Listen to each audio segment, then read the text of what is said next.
In 1975, President Gerald Ford was met with two back-to-back assassination attempts in September, one of which was in Sacramento and the other was in San Francisco. In Sacramento, California, on September 5, 1975, Lynette Frome pointed a Colt .45 caliber handgun at Ford and pulled the trigger at point-blank range. As she did so, however, Larry Budorf, a Secret Service agent and former naval aviator in the Vietnam War, grabbed the gun and Frome was taken into custody. As a result of this assassination attempt, the Secret Service began to keep Ford at a more secure distance from anonymous crowds. And this strategy may have even saved Ford's life 17 days later. As he left the St. Francis Hotel in downtown San Francisco, Sarah Jane Moore was standing in a crowd of onlookers, and across the street, she fired a .32 caliber revolver at him. The shot missed Ford by only a few feet. And before she fired off a second round, two-tour Marine Vietnam vet Oliver Sipple grabbed the gun and deflected her shot. The bullet struck at a wall about 6 inches above and to the right of Ford's head. The bullet then ricocheted and wounded a taxi driver, and Moore was then sent to prison. But what if, in an alternate timeline, President Ford was assassinated in one of these attempts? Changes to occur in this alternate timeline would be if somehow one of these two would-be assassins was a better shot and killed President Ford with the first shot.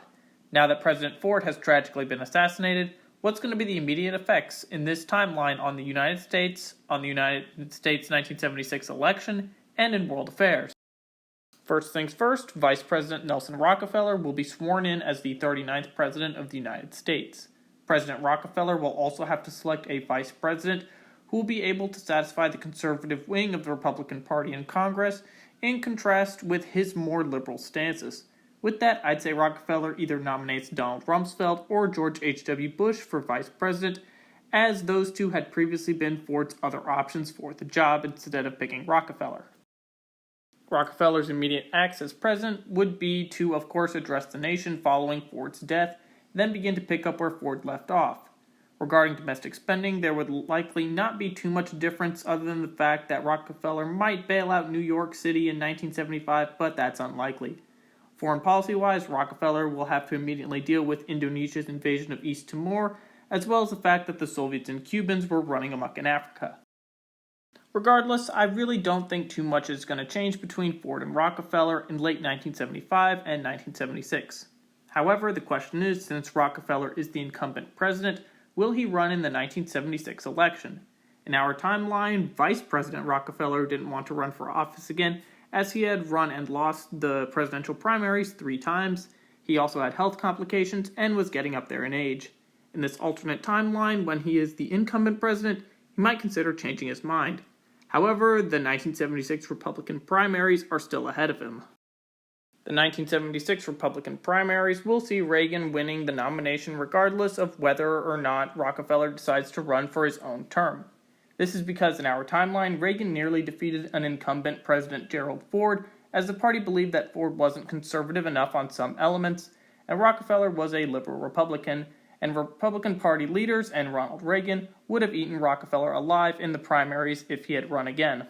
The 1976 election would probably see Reagan defeating Carter by a slim margin. This is due to 3 main reasons. The first of which is because the economy rebounded and was doing pretty good when the election happened. Second being the fact that Reagan isn't the one who gave the very unpopular pardon to Richard Nixon, so he won't be attacked over it. And the third is, of course, because Reagan was a master debater and wouldn't slip up near as many times as President Ford did during the debate between him and Carter. Starting on the domestic front, Reagan will, of course, be slashing taxes, decreasing federal spending, and start to try to take on big government, as well as red tape as he begins to enact Reaganomics in the 1970s. However, just like with Jimmy Carter, the economy will start to go into the crapper in the late 70s, and stagflation would begin to plague the country. Reagan would start combating the recession with more tax cuts and increasing deficit spending. However, the 1979 oil crisis will depend on how an alternate Iranian revolution goes. Following the loss of South Vietnam, Reagan was extraordinarily angry and on the verge of hulking out. Anyway, if he were president in the 1970s after Saigon fell, the US would be shooting defense spending through the roof in order to not appear weak on the world stage and in comparison to the Soviet Union.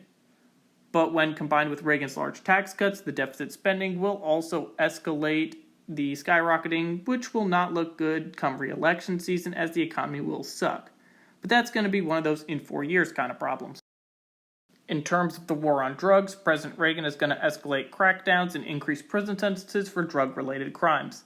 This would be a sharp decline in French heroin smuggling into the United States, but at the same time the U.S. will be witnessing a cocaine boom from South America as drugs begin to pour into the country. Also on the domestic front related to this, Reagan will sharply increase the incarceration rate, just like he did in our timeline, but now it's in the 1970s instead of 80s. One of the primary platforms that Reagan ran on was that he didn't want the United States to give up the Panama Canal over to the Torrijos government of Panama, as he felt that the canal was essential to the defense of the U.S. And with Reagan as the president, the Carter-Torrijos Treaty will obviously not be signed, and the canal remains with the U.S. until the next administration thinks about making an agreement.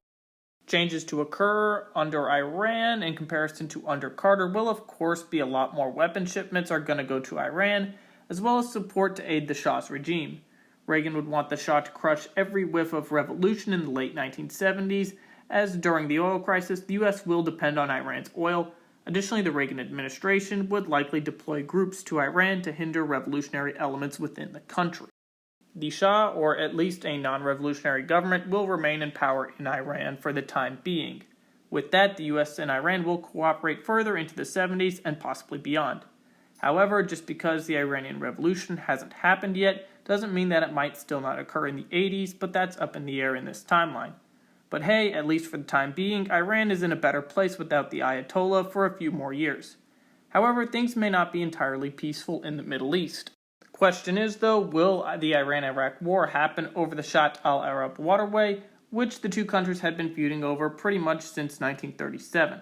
But the relationship between Iran and Iraq had briefly improved in 1978 when Iranian agents in Iraq discovered plans for a pro-Soviet coup d'etat against Iraq's government.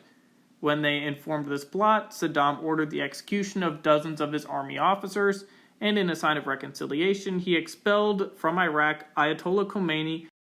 Although Saddam and the Shah are basically bros now, Khomeini kicked off the revolution and became the new ruler of Iran, and of course decided to ruin everything by instituting an authoritarian regime of idiocy and threatening basically everyone in the Middle East by wanting to spread the revolution, and therefore Iraq invaded Iran in 1980, over both the waterway and Ayatollah Crazy Pants. But in this alternate timeline, the Iran-Iraq war may not happen without the revolution, and that would spare the region of a decade-long war of devastation. This would mean that there's no chemical genocide of the Kurds, no Iraqi invasion of Kuwait over oil production, so therefore no Gulf War, and the sanctions on Iraq in the 90s wouldn't happen. But all of that may be getting ahead of this scenario, as it's pretty difficult to predict how much of this is impacted by the fact that Reagan has his presidency in 1976 and has prevented or at least prolonged the Iranian Revolution. Anyway, time to move on to other changes to the 1970s with Reagan's alternate foreign policy. Since the Helsinki Accords in 1975, Cuba and the Soviet Union had kind of been perceived as winners on the world stage and sent vast military missions into Africa to spread communism by force and to fight against Chinese expansion of their forms of communism because, Sino-Soviet split.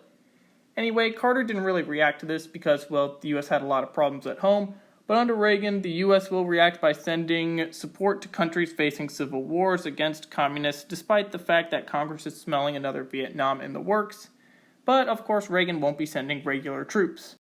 In Latin America, unlike Carter, Reagan will maintain Operation Condor started by President Ford, where the United States provided support to Latin American dictatorships facing communist insurgencies.